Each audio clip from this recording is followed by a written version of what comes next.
Hi friends, welcome to my channel. ಈಗ ನೋಡಿ, ಬೆಳಿಗ್ಗೆ 8 ಗಂಟೆ ಆಗಿದೆ. ರಂಗೋಲಿ ಎಲ್ಲ ಹಾಕಿ ಎಲ್ಲ ಆಯಿತು, ಕ್ಲೀನ್ ಮಾಡಿಕೊಂಡು ಈಗ ನಿಮಗೆ ಬಸಳೆ ಗಿಡ ತೋರಿಸ್ತೀನಿ ನೋಡ್ರಿ. ಎಷ್ಟು ಚೆನ್ನಾಗಿ ಹಬ್ಬಿದೆ ಬಸಳೆ ಗಿಡ, ಮೇಲ್ ತನಕ ಬಂದಿದೆ. ಹಾಗೆ ದಾರ ಕೊಟ್ಟಿದ್ದೆ ನಾನು, ಎಲ್ಲ ಮೇಲ್ಗಡೆ ಎಲ್ಲ ಹಬ್ಬಿದೆ. ಎಷ್ಟು ಚೆನ್ನಾಗಿ ಬಂದಿದೆ ನೋಡಿ. ಒಂದಿನ ತೆಗೆದು ಸಾರೆಲ್ಲ ಮಾಡಬೇಕು ನೋಡಿ. ಮನೆ ವಾತಾವರಣ ಎಲ್ಲ ಹೀಗಿದೆ. ಬಿಸಿಲು ಬಂದಿಲ್ಲ, ಇನ್ನು ಬಿಸಿಲು ಬರಬೇಕೀಗ. ಈ ಥರ ಇದೆ ನೋಡಿ. ಒಳಗೆಲ್ಲ ಕಸ ಎಲ್ಲ ಹೊಡೆದು ಕ್ಲೀನ್ ಆಯಿತು. ಈಗ ಚಹಾ ಎಲ್ಲ ಕುಡಿದಾಯಿತು. ಆಮೇಲೆ ತೋರಿಸ್ತಾ ಇದ್ದೀನಿ ನಾನು. ಇವತ್ತು ಗುರುವಾರ, ಸಾಯಿಬಾಬನ ದರ್ಶನ ಮಾಡ್ಕೊಳ್ಳಿ ನೋಡಿ. ಈ ಕಡೆ ಎಲ್ಲ ಡೈಲಿ ನನ್ನ ಗಿಡಗಳೆಲ್ಲ ನೋಡಿದರೆ ಸಮಾಧಾನ ಆಗುತ್ತೆ. ಒಂದು ಸಲ ಗಿಡ ಎಲ್ಲ ನೋಡಿ ಬರ್ತೀನಿ ನಾನು ಎದ್ದು ಕೂಡಲೇ. ಹಾಗೆ ಎಲ್ಲ ನೀರು ಹಾಕ್ಕೊಂಡು ಗಿಡಗಳನ್ನು ನೋಡಿಕೊಂಡು ಆಮೇಲೆ ರಂಗೋಲಿ ಎಲ್ಲ ಹಾಕ್ಕೊಂಡು ಬರ್ತೀನಿ ನೋಡಿ. ಈ ಥರ ಇದೆ ಅಡುಗೆ ಮನೆಯೆಲ್ಲ. ಈಗ ವಾಕಿಂಗಿಗೆ ಬಂದೆ ನಾನು, ವಾಕಿಂಗ್ ಮಾಡ್ತಾ ಇದ್ದೀನಿ. ಹಾಗೆ ಒಂದು ರೌಂಡ್ ನಿಮಗೆ ತೋರಿಸೋಣ ಅಂತ ತೋರಿಸ್ತಾ ಇದ್ದೀನಿ. ಇದು ಹೂಗಳು ನೋಡಿ ಎಷ್ಟು ಚೆನ್ನಾಗಿ ಬಿಟ್ಟಿದೆ. ಇಲ್ಲೆಲ್ಲ ಎಕ್ಸಸೈಸ್ ಐಟಮ್ಗಳಿದ್ದಾವೆ ನೋಡಿ. ಈ ಥರ ಇದೆ ನೋಡಿ ನಮ್ಮ ಪಾರ್ಕು. ಅಷ್ಟೇನು ಕ್ಲೀನ್ ಇಟ್ಟಿಲ್ಲ, ಗಲೀಜಿದೆ.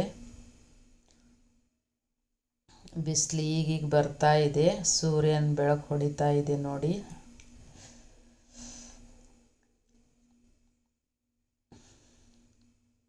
ಈ ಥರ ಇದೆ ನೋಡಿ. ಇಲ್ಲೊಂದು ನೀರಿನ ಟ್ಯಾಂಕ್ ಇದೆ. ಈ ಕಡೆ ಕುಳಿತುಕೊಳ್ಳಿಕ್ಕೆಲ್ಲ ಚೇರ್ಗಳಿವೆ. ಜಾಸ್ತಿ ಏನು ದೊಡ್ಡದಿಲ್ಲ, ಇದು ಪಾರ್ಕ್ ಚಿಕ್ಕದಾಗಿದೆ. ಇಲ್ಲಿ ಮಕ್ಕಳ ಆಟದ ಸಾಮಾನೆಲ್ಲ ಇದೆ, ಜೋಕಾಲಿ, ಜಾರುಗುಂಡಿ ಎಲ್ಲ ಇದೆ.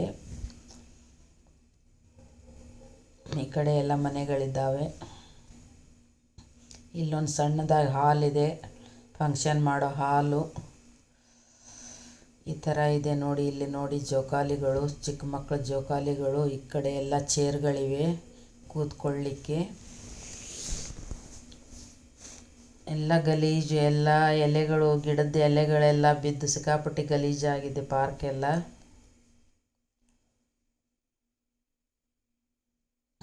ಈ ಕಡೆ ಎಲ್ಲ ಮನೆಗಳಿವೆ ನೋಡಿ. ನೋಡಿ ಈ ಥರ ಇದೆ ಎಲ್ಲ. ಇಲ್ಲಿ ಚೇರ್ಗಳಿವೆ, ಇಲ್ಲಿ ಸುತ್ತಲೂ ಚೇರ್ ಹಾಕಿದ್ದಾರೆ ಕೂತ್ಕೊಳ್ಳಿಕ್ಕೆ.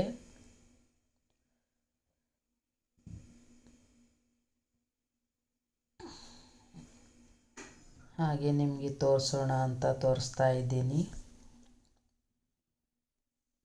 ಒಳ್ಳೊಳ್ಳೆ ಗಿಡಗಳೇನೂ ಇಲ್ಲ ಇಲ್ಲಿ. ಹಾಗೆ ದೊಡ್ಡ ದೊಡ್ಡ ಮರಗಳಿವೆ. ಹೂವಿನ ಗಿಡ ಏನೂ ಇಲ್ಲ ನೋಡಿ. ಈ ಥರ ಇದೆ. ಸೂರ್ಯ ನೋಡಿ ಬರ್ತಾ ಇದ್ದಾನೆ ನೋಡಿ. ಬಿಸಿಲು ಬರ್ತಾ ಇದೆ. ಎಷ್ಟು ಚೆನ್ನಾಗಿ ಕಾಣ್ತಾ ಇದ್ದಾನೆ ನೋಡಿ ಸೂರ್ಯ.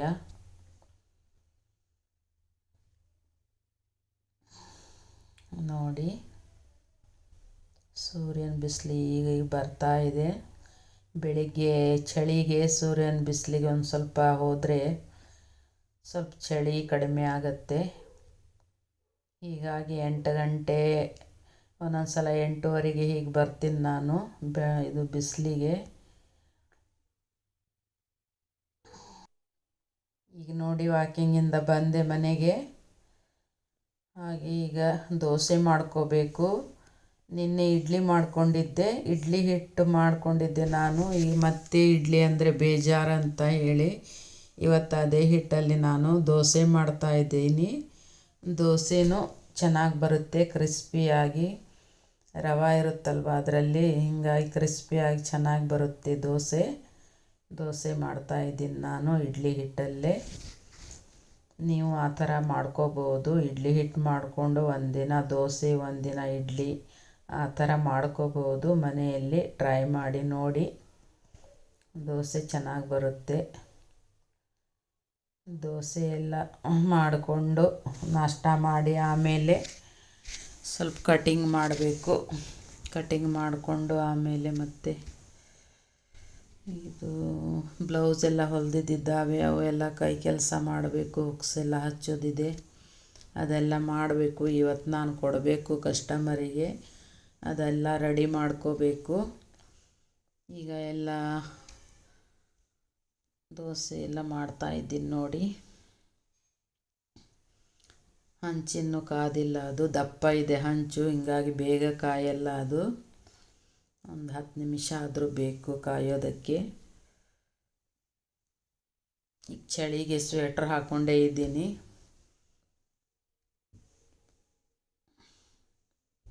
ಈಗ ನೋಡಿ ಹಂಚು ಕಾದಿದೆ, ದೋಸೆ ಹಾಕ್ತಾ ಇದ್ದೀನಿ. ನಿಮಗೆಲ್ಲ ನನ್ನ ವಿಡಿಯೋ ಎಲ್ಲ ಹೇಗೆ ಅನ್ನಿಸ್ತಾ ಇದೆ ದಯವಿಟ್ಟು ಕಮೆಂಟ್ ಮಾಡಿ ತಿಳಿಸಿ. ಸಪೋರ್ಟ್ ಮಾಡ್ತಾ ಇದ್ದೀರಾ, ಆದರೆ ಸಬ್ಸ್ಕ್ರೈಬ್ ಯಾರೂ ಮಾಡ್ಕೊಳ್ಳಲ್ಲ. ಪರವಾಗಿಲ್ಲ, ಒಂದು ಮಟ್ಟಿಗೆ ನೋಡ್ತಾ ಇದ್ದೀರಾ. ಹೀಗೆ ಸಪೋರ್ಟ್ ಮಾಡ್ತಾ ಇರಿ, ಮತ್ತು ಸಬ್ಸ್ಕ್ರೈಬ್ ಮಾಡಿಕೊಂಡು ನೋಡಿ. ಯಾರೂ ಹಾಗೆ ನೋಡಬೇಡಿ, ದಯವಿಟ್ಟು ಯಾರೂ ಹಾಗೆ ನೋಡಬೇಡಿ. ಮತ್ತು ಹಾಗೆ ವಿಡಿಯೋನ ಲೈಕ್ ಮಾಡಿ, ಆಮೇಲೆ ಪೂರ್ತಿಯಾಗಿ ವಿಡಿಯೋ ನೋಡಿ. ನಮಗೆ 4000 ವಾಚ್ ಅವರ್ ಮಾಡೋದಂದರೆ ದೊಡ್ಡ ಕೆಲಸನೇ ಇದೊಂದು ದೊಡ್ಡ ಕೆಲಸನೇ. ಇದು ಯಾವಾಗ ವಾಚ್ ಅವರ್ ಆಗುತ್ತೋ, ಯಾವಾಗ ನಮ್ಮದು 1000 ಸಬ್ಸ್ಕ್ರೈಬರ್ ಆಗುತ್ತಾರೋ ಅಂತ ದೊಡ್ಡ ಟೆನ್ಷನ್ ಇದು. ಅದಾಗುವವರೆಗೂ ನಮಗೆ ಸರಿಯಾಗಿ ನಿದ್ದೆನೂ ಇರಲ್ಲ. ಯಾವಾಗ ವಿಡಿಯೋ ಹಾಕಬೇಕು, ಯಾವಾಗ ನಮ್ಮದು ವಾಚ್ ಅವರ್ ಆಗುತ್ತೋ, ಯಾವಾಗ ಸಬ್ಸ್ಕ್ರೈಬರ್ ಆಗ್ತಾರೋ ಅದೇ ಟೆನ್ಷನ್ ಇರುತ್ತೆ. ದಯವಿಟ್ಟು ಎಲ್ಲರೂ ಸಪೋರ್ಟ್ ಮಾಡಿ. ನೀವು ಸಪೋರ್ಟ್ ಮಾಡಿದರೆ ಮಾತ್ರ ನಮ್ಮದು ಯೂಟ್ಯೂಬಲ್ಲಿ ನಾವು ಬೆಳಿಬೋದು, ಇಲ್ಲ ಅಂದರೆ ಏನು ಮಾಡೋಕ್ಕಾಗಲ್ಲ. ದಯವಿಟ್ಟು ಸಪೋರ್ಟ್ ಮಾಡಿ. ಈಗ ನೋಡಿ ದೋಸೆ ಹಾಕ್ಕೊಂಡಿದ್ದೀನಿ. ಒಂದು ದೋಸೆ ಆಯಿತು, ಈಗ ಇನ್ನೊಂದು ದೋಸೆ ಹಾಕ್ಕೊಂಡಿದ್ದೀನಿ ನೋಡಿ. ಈ ಥರ ದೋಸೆ ಬರುತ್ತೆ, ಚೆನ್ನಾಗಾಗತ್ತೆ. ರವೆ ದೋಸೆ ಕ್ರಿಸ್ಪಿಯಾಗಿ ಚೆನ್ನಾಗಾಗುತ್ತೆ. ನೀವು ಈ ಥರ ಮಾಡಿ ನೋಡಿ.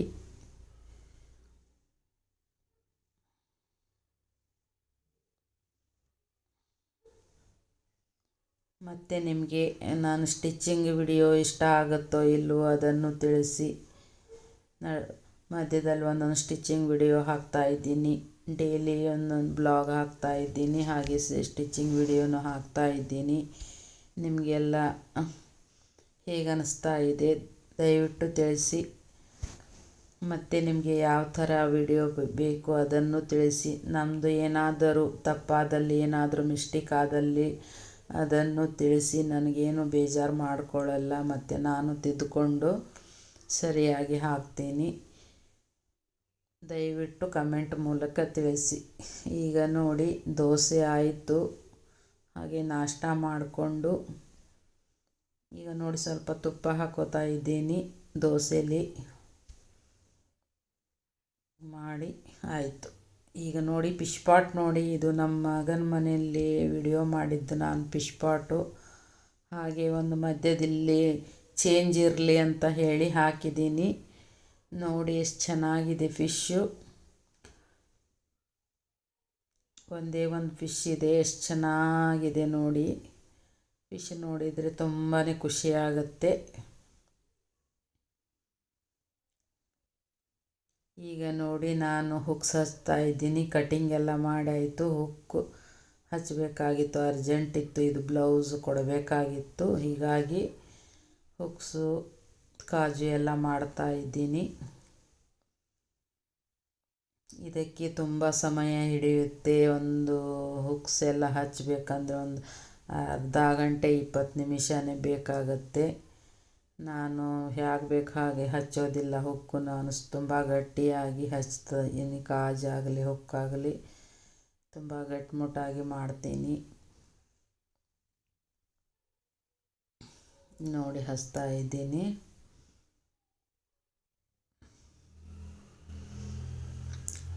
ಕಟಿಂಗಿಗೂ ಟೈಮ್ ಜಾಸ್ತಿ ಹೋಗುತ್ತೆ, ಇದು ಹುಕ್ಸ್ ಹಚ್ಚೋದಕ್ಕೂ ಟೈಮ್ ತುಂಬಾ ಹೋಗುತ್ತೆ. ಕಟಿಂಗ್ ಎಲ್ಲ ಮಾಡ್ಕೊಂಡಿದ್ದೀನಿ. ಈಗ ಸಂಜೆ ಮತ್ತು ಬ್ಲೌಸ್ ಸ್ಟಿಚ್ ಮಾಡೋದಕ್ಕೆ ಕೊಡಬೇಕು.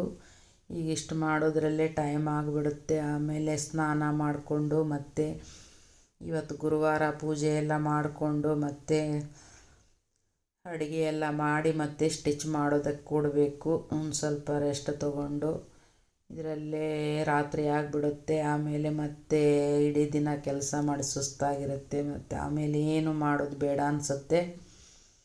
8 ಗಂಟೆ ಅಂದರೆ ಎಲ್ಲ ಮುಗಿಸ್ಬಿಡ್ತೀನಿ ನಾನು ಕೆಲಸ. ಆಮೇಲೆ 9:30 10 ಗಂಟೆ ಊಟ ಮಾಡಿ ಆಮೇಲೆ ಮಲ್ಕೊಂಬಿಡೋದು. ಹಾಗೆ ಸ್ವಲ್ಪ ಮೊಬೈಲ್ ನೋಡೋದು, ಯಾರ್ಯಾರು ವಿಡಿಯೋ ನೋಡಬೇಕು ಅವ್ರದ್ದೆಲ್ಲ ವಿಡಿಯೋ ನೋಡೋದು. ಡೈಲಿ ನೋಡ್ತೀನಲ್ಲ ಅವ್ರದ್ದೆಲ್ಲ ವಿಡಿಯೋ ನೋಡ್ತೀನಿ.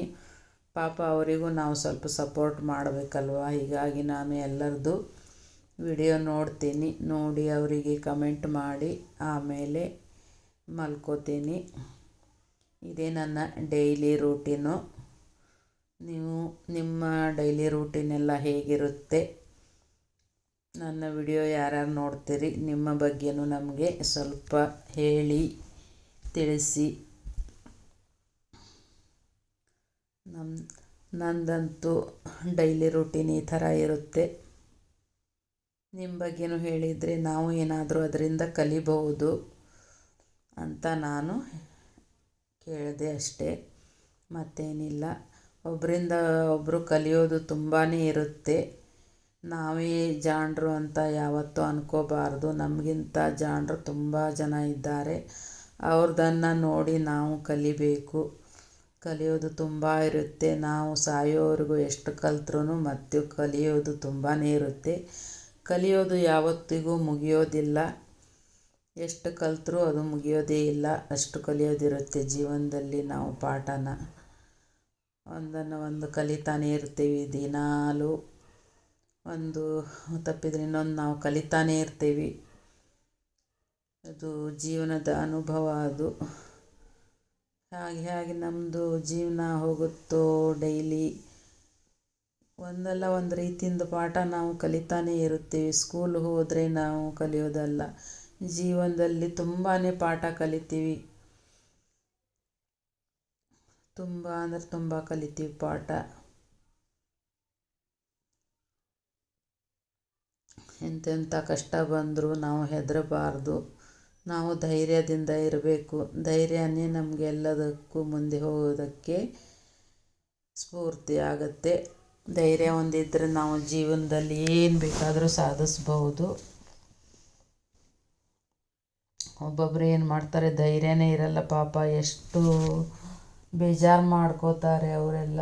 ಅವ್ರಿಗೆ ಹೇಳೋದು ನಾನು ಒಂದೇ, ಎಷ್ಟೇ ಕಷ್ಟ ಬರಲಿ ನೀವು ಧೈರ್ಯದಿಂದಿರಿ. ಧೈರ್ಯ ಯಾವತ್ತೂ ಬಿಡಬೇಡಿ. ಧೈರ್ಯನೇ ನಮಗೆ ಮುಂದಕ್ಕೆ ಕರ್ಕೊಂಡು ಹೋಗೋದು. ಧೈರ್ಯ ಒಂದಿದ್ರೆ ಸಾಕು. ಯಾರ ಸಪೋರ್ಟು ಬೇಡ, ಏನೂ ಬೇಡ. ನಾವು ಆರಾಮಾಗಿ ಮುಂದೆ ಹೋಗಬಹುದು. ನಾವು ಒಳ್ಳೆತನದಿಂದ ಮುಂದೆ ಬರಬೇಕೆಂದ್ರೆ ದೇವರು ಒಂದು ನಂಬಿ ನಿಮ್ಮ ಪ್ರಯತ್ನ ಒಂದಿರಲಿ. ನೀವು ಆರಾಮಾಗಿ ಮುಂದೆ ಬರ್ತೀರಾ ಜೀವನದಲ್ಲಿ. ಯಾವತ್ತಿಗೂ ದೇವರನ್ನು ಮರಿಬೇಡಿ. ದೇವರನ್ನು ನಂಬಿಕೊಂಡು ನಿಮ್ಮ ಪ್ರಯತ್ನವನ್ನು ನೀವು ಮಾಡಿ. ಜೀವನದಲ್ಲಿ ಒಂದಲ್ಲ ಒಂದು ದಿನ ಫಲ ಕೊಟ್ಟೇ ಕೊಡ್ತಾನೆ ದೇವರು. ಸ್ವಲ್ಪ ಕಷ್ಟ ಬರುತ್ತೆ, ಬಂದರೂ ನಾವು ಹೆದರು ಕುಗ್ಗಬಾರ್ದು. ಯಾವುದಕ್ಕೂ ದೇವರಿದ್ದಾನೆ. ಆ ದೇವರನ್ನು ನಂಬಿ. ಈ ಜನರಿಗೆ ನಂಬೋದಕ್ಕಿಂತ ನಾವು ದೇವರನ್ನು ನಂಬಿದರೆ ತುಂಬ ಒಳ್ಳೆಯದು.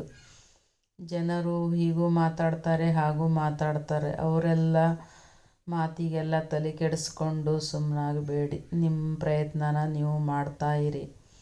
ನೀವು ಒಳ್ಳೆಯ ರೀತಿಯಿಂದ ಇದ್ದರೆ ಯಾರಿಗೂ ಹೆದರೋ ಅವಶ್ಯಕತೆ ಇಲ್ಲ.